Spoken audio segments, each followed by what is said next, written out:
Naging malaki ng mga nakaraang araw ang nakalalasong chemical na mercury. Ito ay matapos mapabalita na ang mercury contamination na naganap sa pampublikong ospital na Dr. Jose Fabella Memorial Hospital.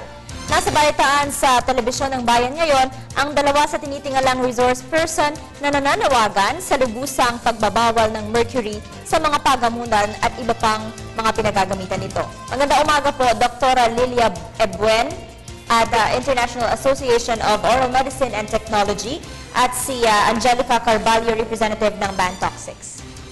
Magandang umaga, Lilian. Yes. Dr. Lilian, ano po ba yung mga early symptoms nitong pagiging contaminated ng mercury? Basically, mercury is a neurotoxin. So, ang effect nito, yung apektado sa brains, disturbance ng mga affected, and yung mga brain neuron degeneration, ganyan. Paano po malalaman ng isang tao kung siya po ay contaminated na ng mercury? Siya po ay nawawala ng concentration, nagkakaroon ng memory gap, memory loss, ganun. Malala na yung exposure sa mercury vapor, nagkakaroon siya, nagmamanifest siya sa actions niya. Basically, sa mata, like gumaganon-ganon sila pagkausap mo. Yun. And Parkinson's is one factor also na naapektahan ng mercury. I'm curious, Dr. Lilian, ito po bang mercury, basta po magkaroon ng contact ang isang tao, dangerous na po or harmful para sa kanya? Or meron pong specific na dami na kailangan pong magkaroon ng contact before po maramdaman yung effects? Basically, walang safe amount of mercury. Kahit gapiranggot lang ito, nakakasama ito ng, sa ating katawan. Kay Ms. Angelica Carvalho naman po, or Carvalho, ano po yung mga moves ng inyong grupo para po i-ban itong mercury dito sa bansa natin? Sa ngayon, meron tayong ilang mga administrative orders mula sa iba't ibang ahensya ng pamahalaan na nagbabawal sa paggamit ng mercury sa ibang sektor. Partikular na nga yung itong ating mula sa Department of Health, ang Administrative Order 00 na nagbabawal sa paggamit ng mga mercury containing devices sa mga ospital. Meron din tayo sa DENR na administrative order tungkol naman sa pag-control o paglimita ng paggamit ng mercury dito para malimitahan din ang hazard na maaari nitong idulot sa mga tao at lalo sa kalikasan.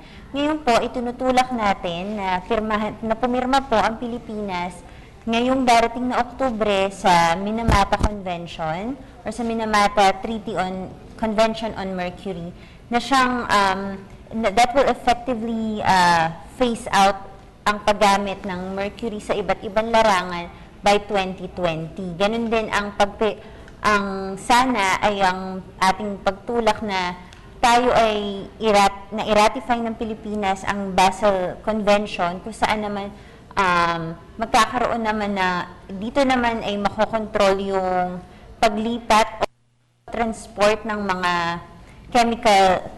nakalalasong chemical mula sa developed countries to lesser developed countries.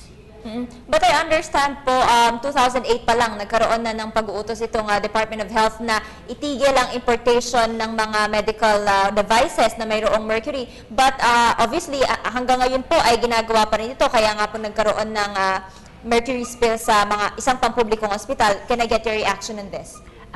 Opo. Gusto po nating papurihan ng DOH sa mabilis po nilang ginawang pag-aksyon sa pag-phase out or pag-phase down ng paggamit ng mercury sa mga ospital. Ngayon po, siguro, ang ginagawa na po natin ng ating grupo, katulong po ang iba't ibang sangay ng pamahalaan, ay ang pagkakaroon po ng isang mercury storage plan at eventually, that will eventually lead to sa pagbuo ng isang pasilidad kung saan doon po isustore yung mga discarded mercury products and mercury-containing devices na mas malayo po sa tao at malayo para katulad po na nangyari sa Fabella, para maiwasan po natin yung contamination ng paligid that will lead to serious illnesses kasi when it comes in contact with people. Kay Doktora Lilian, Doktora, ano po ba yung mga posibleng alternatives na pwedeng gamitin in place of mercury devices or medical devices?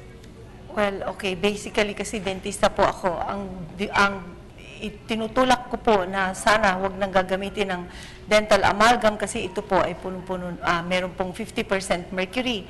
So, ang ipinapa-advocate po namin na sana ang gamitin ay non-mercury containing composites, zirconium, glass ionomers, yan. Marami pa naman pong alternatibo na pwedeng gamitin maliban sa dental amalgam. Para naman po sa mga nagpupumilit na gumamit pa rin ng mga produkto na mayroong mercury, paano po ba yung tamang storage nito? Ang tamang basically dapat hindi na ito ginagamit, ano? Pero pag hindi na gagamitin, ang storage nito dapat ilagay siya sa isang container, selyado siya sa plastic container, selyado, i-tape ng mahigpit with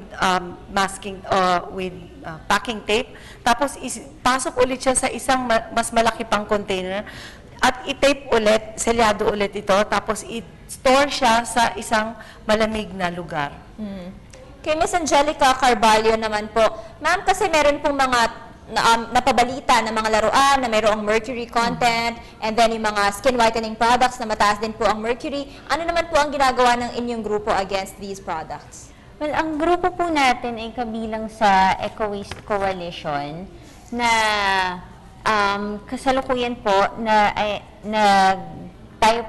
sila po actually, ang Eco Waste ay nagko-conduct ng mga test kung alin pong mga laruan ang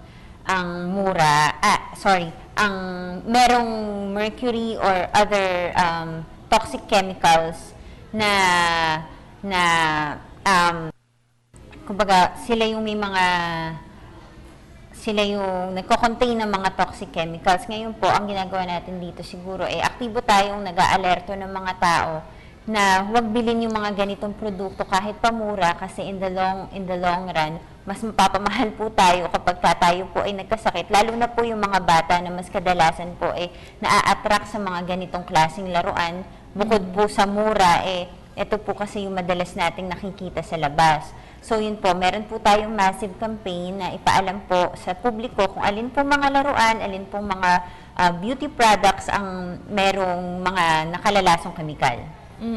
Yun po bang basta mura po ba? Is this a sign na mayroon pong chemical content or poisonous chemical content ng isang laruan or skin whitening product? Hindi naman po dahil sa mura meron na itong mga nakalalasong chemical, pero ang panawagan po natin is maging alerto po tayo. Halimbawa po, may mga amoy naman po yung mga laruan. Kung napapansin po ninyo, na minsan po amoy chemical na talaga. So, yun po yung, kumbaga, isa sa mga warning sign natin na medyo hindi po ito dapat ipagamit sa bata. Ganon din po siguro yung sa mga produktong pampaganda, ugaliin po natin magbasa kung ano po yung mga ingredients na nandoon, para po malaman natin o maalerto tayo kung ano po yung nilalagay natin sa ating mga mukha at sa ating mga balat. Panghuli na lamang po, mensahe po para sa publiko regarding this mercury, mga paglaganap ng mga produktong may mercury content. Siguro po, ang pinakamagandang mangyayari po pinakamagandang gawin po ng publiko is to be vigilant doon po sa ating mga binibili, doon po sa ating mga ginagamit. At iwasan po natin yung mga kaduda-dudang produkto. Siguro po, mas maganda kung yung mga produktong bibili natin, naiintindihan po natin kung ano yung kanyang mga nilalaman. Pangalawa, maging vigilant din tayo sa ating nararamdaman sa katawan pagkatapos natin gamitin ng isang produkto. Yun po. Yes, Dr. Lilian. Yeah, dapat po ang mga tao maging maingat sa pagpapalagay ng pasta sa bibig. Kasi unang-una, tanungin muna natin ang ating dentista kung ito bang pasta na ilalagay sa ngipin nila merong mercury o wala. Tapos, ang ating gobyerno ay nag-uumpisang mag-transition sa mercury-free dentistry. So, hindi rin po lahat ng merong amalgam, kailangan tumakbo sa lahat ng dentista para magpatanggal ng amalgam. Meron po kasing safety protocol ng amalgam removal. So, hindi po ito basta-basta tinatanggal. Kaya, maingat din po ang pagtanggal niyan. Okay, maraming salamat po sa lahat ng impormasyong ibinahagi ninyo sa amin ngayong umaga. Dr. Lilian Ebuen ng International Association of Oral Medicine and Toxicology at Angelica Pago ng representative ng Ban Toxics.